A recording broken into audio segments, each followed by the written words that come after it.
morning students.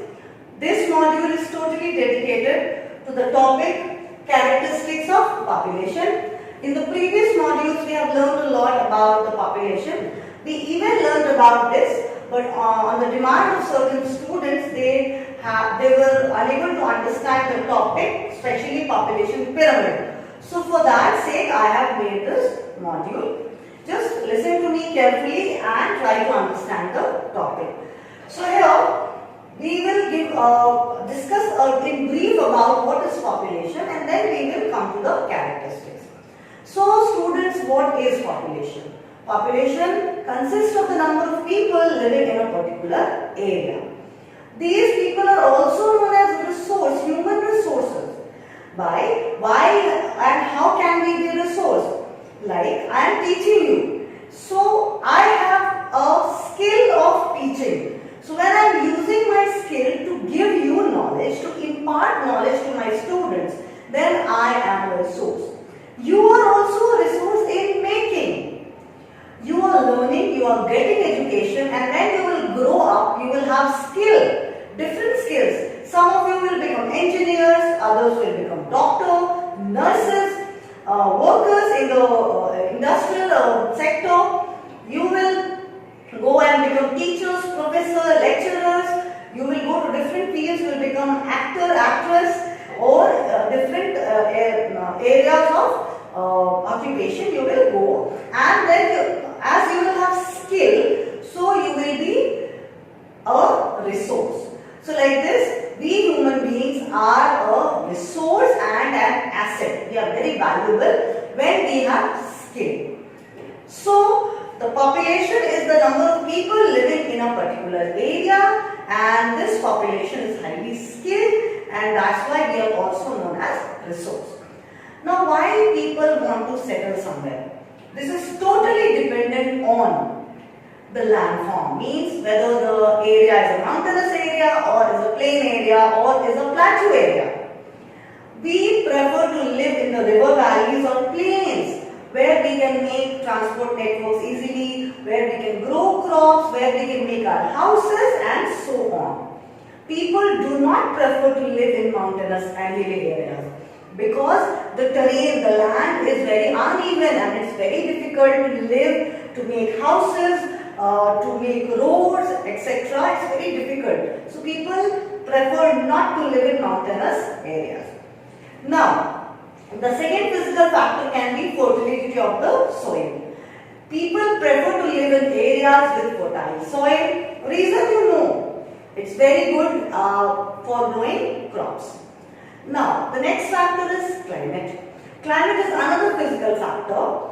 A good climatic condition will attract people, and people would prefer to live in areas which are neither very cold nor very hot. So a moderating climate is very much suitable and attract people to live in such areas. So students, apart from these physical factors, one more can be water. So most of the population of the world is either settled near a river or on the coast of the sea.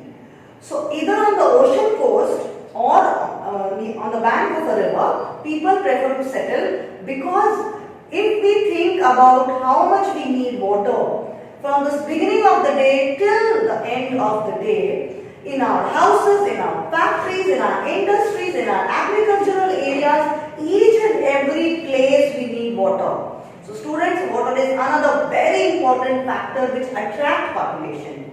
So areas where there is less water, people do not prefer to live in such areas. So like this, the physical factors like fertile soil, plain land, water availability of water and good climate. These four physical factors attract people to live in a particular area. Now children, there are non-physical factors also. For example, I work in a school as a teacher. Maybe your parents are working in a industrial sector, or they are involved in government jobs. So if their working environment is not good, it will be very difficult for them to work there, and they will always be in stress. They will always be in a pressure at the workplace. So the working environment should be healthy. So this is a non-physical factor. Then, in many societies, women are not given much importance and they are not given proper opportunity to study, to get education. So in such societies, women are like they lag behind. They are not very much educated and they do not get opportunity to go out and explore and work. So such societies also the conditions are not favorable for one gender, that is for the women. So, you know students, if in a society both male and female, they are not getting equal respect and opportunity, in such a society, there can never be development. Maybe there is a lot of infrastructure, shopping mall and big industries, but the society will never develop. People will have very conservative and low thinking. They will not give the equal opportunity to all its citizens. So like this, there are non-physical factors also which attract and repel. People don't want to live in areas where there is instability, like the government is not stable. People don't want to live in areas of terrorism, means where terrorist activities are going on. People do not prefer to live in such areas. So these are the non-physical factors which either attract people to live, or if the conditions are negative, they will not prefer to live in such areas. So students, we have now discussed about what is population. We have discussed the physical and non-physical factors that attract population or repel population. So based on the physical and non-physical factors, the whole world can be divided into three regions. Densely populated region, where all the positive factors are found, physical as well as non-physical. Then moderately populated areas, where few positive factors are there, so people have started living in such areas. And sparsely populated areas, where very few people live because there are mostly negative factors. There are no positive physical and non-physical factors for people to live and settle here. So, this is how we can divide the world into three different regions on the basis of the density. Means very densely populated with lot of positive factors, moderately dense and sparsely dense. Now students, we will move to the characteristics of population. So the first one is age composition. See students, the population of any country can be divided into three categories. Population below 15 years of age. Then the second category of population from age between 15 to 65 years of age. And the third category is the population above 65 years of age. Now the next characteristics is the sex ratio. It is actually defined as the number of female per thousand male in the population. Now students, just now I told you, in some very conservative societies, the females are not preferred. They are given less value and they are given less preference compared to the male child of the family. So, people do not welcome the birth of a female child. So, yeah, this is very unfortunate, but it is prevailing in several societies of the world. So, here the sex ratio is calculated on the basis of number of females per thousand male. And you know students, this gives us an idea of what kind of society it is. If it is a developed society, the number of females will be either equal to the number of men or they will be more than the number of men. But in conservative and societies, the number of females will always be less than the number of male in per thousand. So this is how the sex ratio helps us to determine whether the society is developed, developing or underdeveloped. Now students, let's move to the third factor, working and dependent population.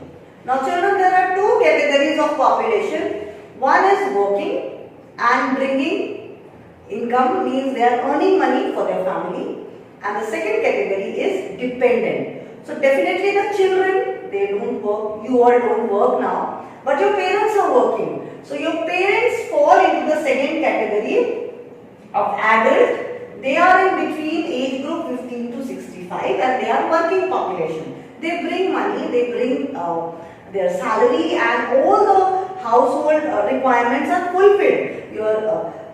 The fee of your school and everything, different requirements which is fulfilled with the money that they bring is because they are working. And you children, you fall into the category below 15, you are dependent, still dependent, because now you are not a resource. When you will become a resource, you will earn and you will fall into the second category, that is working population. Now the third group is old or aged population above 65. So they are retired people. They have worked up till the age of 65. Now they are retired because they have become old. So they are also dependent population.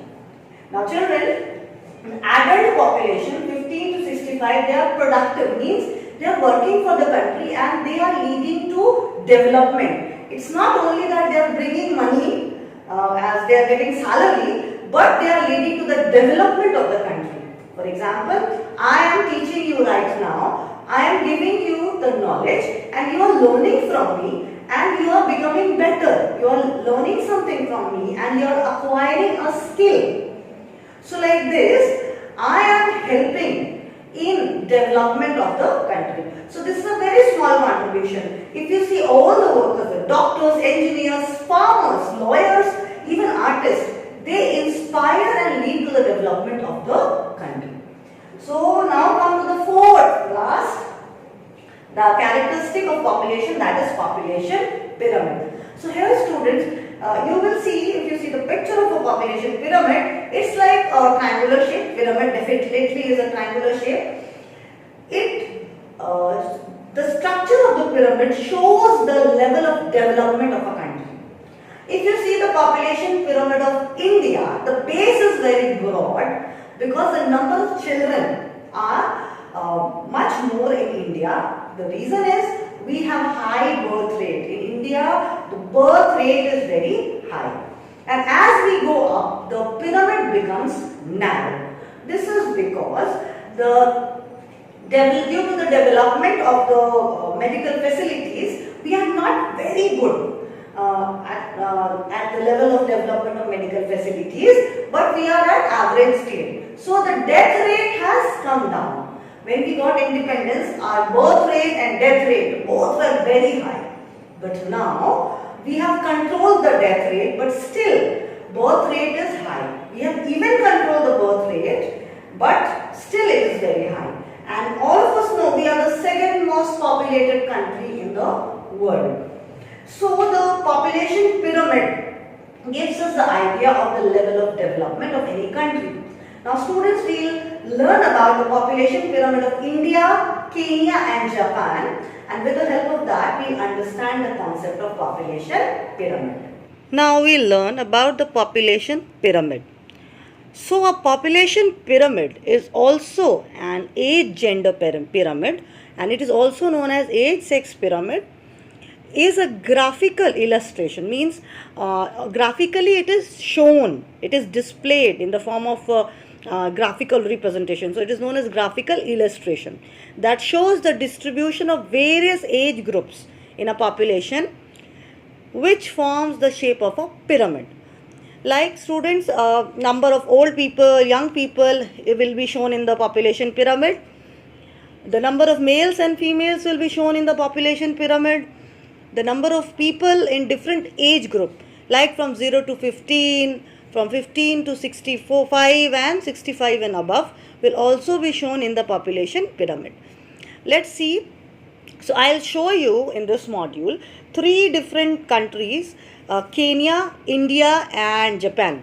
So here Kenya is known as a underdeveloped country. This country is not economically very forward. They lack in medical facilities, and this country is in Africa, in the continent of Africa, and due to which it affects the population pyramid, means the population is affected by the lack of medical facility, by the backwardness in economy. So let's see. Now children, this side it is shown for the males, and this is for the females, and this population pyramid is of 2017. It is based on the data of 2017. Now, you can see the numbers given below. You can see it's written population in millions, and in between you will see written age. That is, if we move upwards, we will see below 0 to 4, 5 to 9, and then up till 100 plus. So, now we will see of the males and female. If we see the general pyramid, we will see that base of the pyramid is very broad. This means up to 14 years, the number of young population, that is children, up to 14 years, the population is maximum. This means birth rate of Kenya is very high. Many children take birth, and as we move further, you will see the pyramid is becoming narrow. The shape of the pyramid is becoming narrow. It is wide at the base. Base is wide, but as we go up, it is becoming narrow. This means that as the population go beyond 14 years, people, they do not live very long life. They die maybe due to lack of medical facility, disease, or some natural calamity or epidemic. Like recently we are having corona, which is a pandemic. Pandemic means any disease or a particular virus or like this kind of a thing which go beyond the national boundaries, and it spread over many countries, creating havoc, killing many people. Then this is known as a pandemic. So here in Kenya, many people die after 14 years. So here you will see that the working population, children, you remember working population from age group 14 to 65. So they are the productive population. More is the working population, more developed is the country. More is the working population, more is the productivity, more rich is the nation. But in Kenya, unfortunately, the children are more. They are dependent on the working population. So the dependents are more and the working people are less. And this is pulling back the economy of Kenya. As we go up, we see the pyramid becomes narrower. This means people don't live very long life. There is nobody living 100 plus. Most of the people die. Age group 85 to 89. Very few people survive till 85 to 89.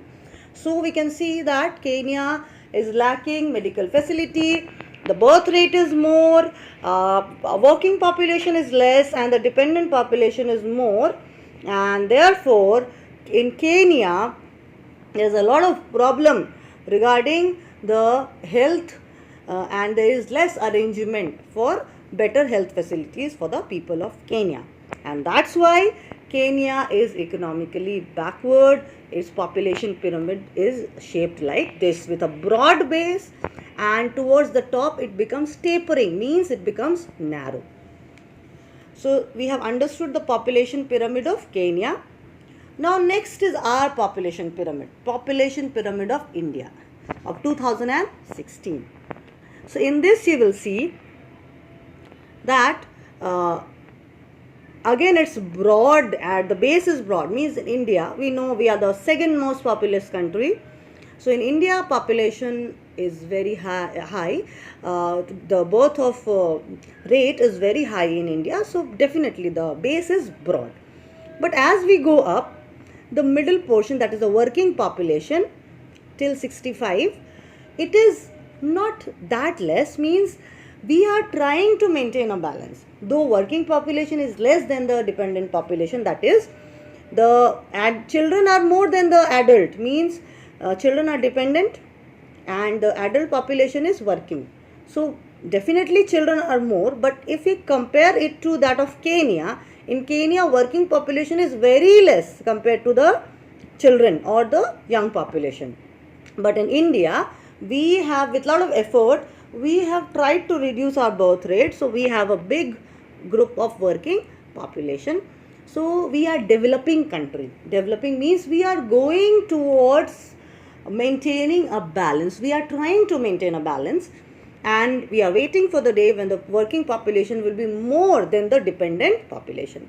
Now children, India is not excellent in medical facilities, but it has a good level of medical achievement. So you can see people in India even survive at 100 plus, but though very few in number. As I told you, we are not having excellent medical facilities, but we are not even lacking much. So we are not in a very bad condition, and if we try, keep trying, we can do better. Now students, Kenya was a population pyramid. It showed of a underdeveloped country. India is a developing country. And next you can see the glaring difference between Japan, India and Kenya. You will see this doesn't look like a pyramid. Rather, the base is very less, means the birth rate, they have controlled their birth rate. And you can see, children, this is the pyramid of a developed nation like Japan. They have a huge number of people, working population, more than the dependent. And see, look at this, children. Many people live more than 100 years. So in Japan, the medical facilities are excellent. They have controlled their birth rate. They have a huge working population, and that's why Japan is a developed nation. This is how a country can achieve economic development. So this is the relationship, that how we can control our birth rate. Like in India, if we control our birth rate, if we control our population growth, then definitely we will also become a developed country, because we do not lack resources. We have a lot of resources, but we do not have development, because the population is so much that it is always putting a pressure on resources. Now students, this is how we can compare the population pyramid of India, Japan and Kenya. Japan is a developed country, India developing towards the progressing path, and Kenya is an underdeveloped country. It has to go far to achieve stability. So students, I hope you have understood the population pyramid. Thank you everyone.